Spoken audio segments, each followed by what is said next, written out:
At night, in an abandoned factory. The eerie silence of the factory is broken by the sound of dripping water and distant footsteps.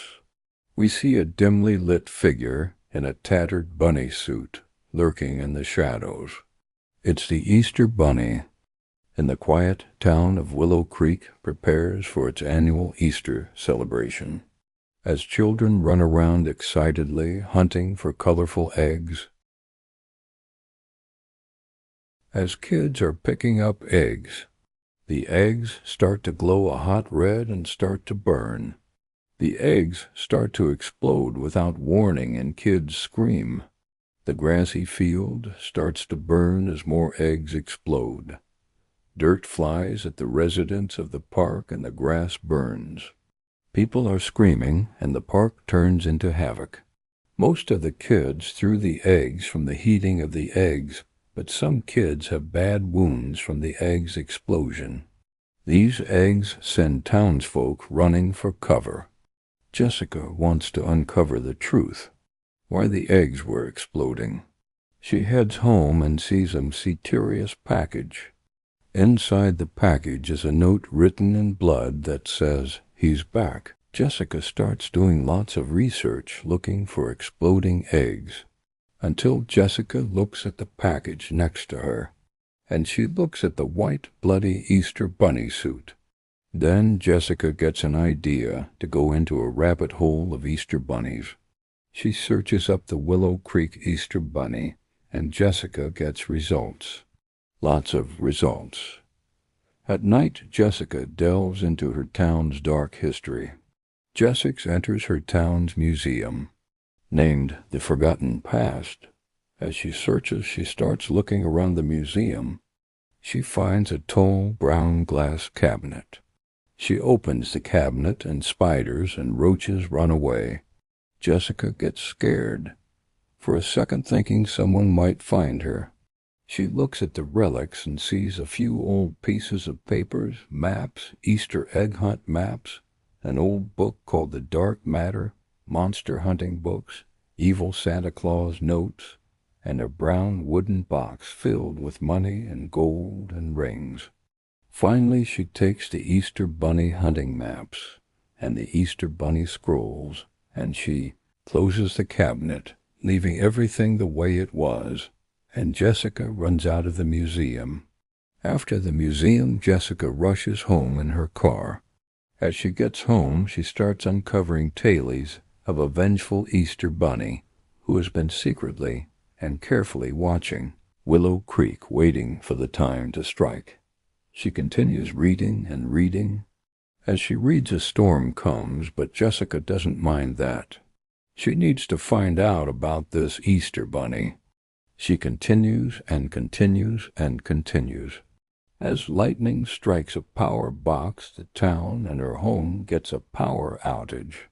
Jessica looks up and realizes the time. 2 a.m. Damn it, she shouts.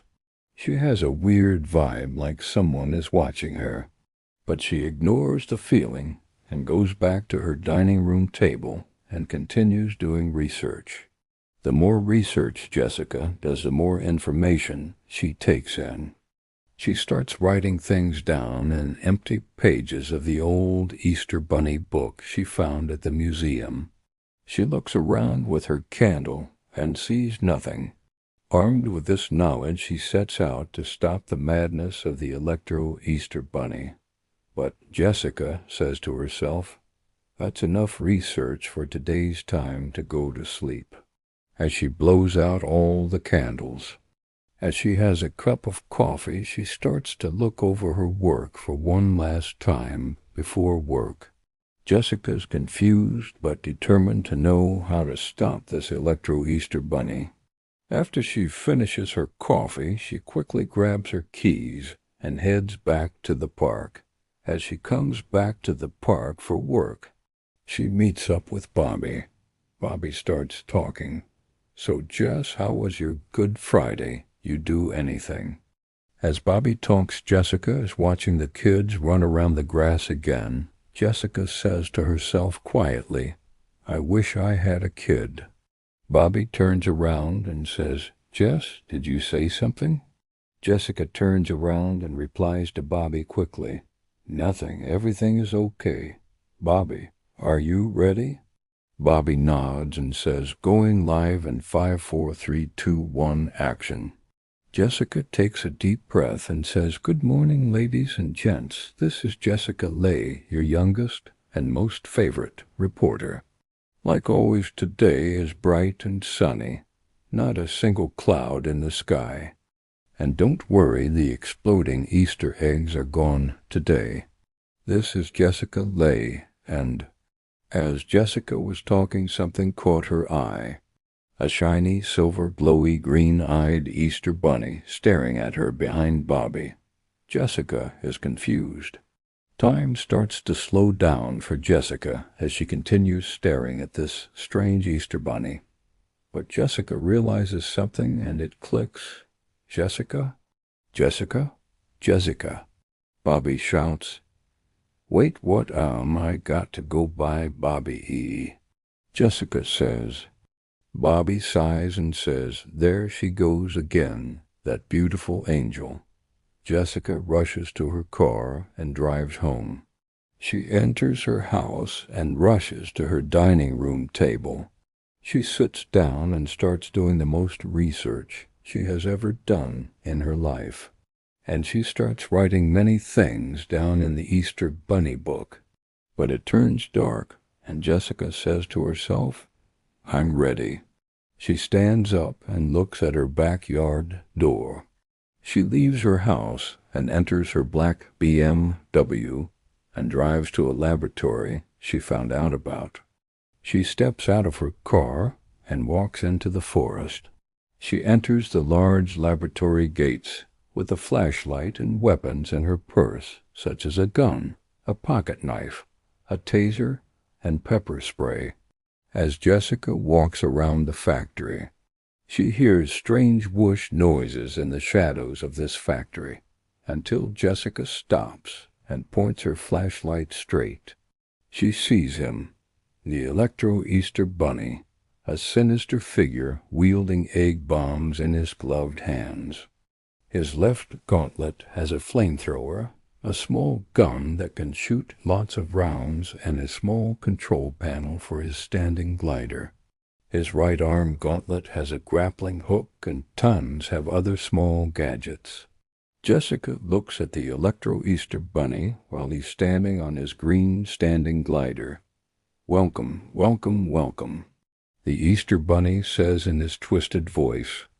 Electro Easter Bunny clicks a button on his left gauntlet, and the glider slowly starts to head towards Jessica. As the glider gets faster, Jessica stands in place.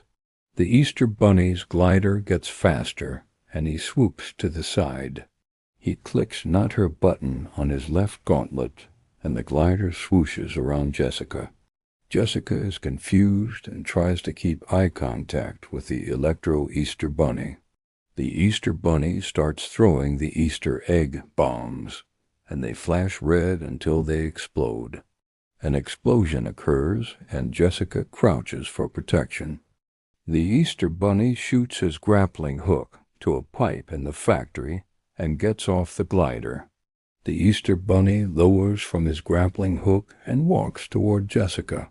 Jessica throws her gun and takes out her pocket knife. She starts trying to attack the Easter Bunny, but the Easter Bunny dodges every move. The Easter Bunny gets close to Jessica and closes her mouth with his gray gloves. Jessica screams, but no one hears her. Is it that hard to leave us alone? Jessica struggles to leave the arms of the Electro Easter Bunny. But unexpectedly, behind the Electro Easter Bunny, Bobby walks up with a rusty old pipe and hits the Easter Bunny hard on the head. The Easter Bunny mask protects him, but he drops Jessica and turns to Bobby. Jessica falls to the ground trying to catch her breath and watches as Bobby and the Electro Easter Bunny fight. Bobby swings at the Easter Bunny, but the bunny guards it with his arm gauntlets. Bobby swings again, but the Easter Bunny catches the pipe. The Easter Bunny throws the pipe, and starts landing punches at Bobby, hit after hit after hit.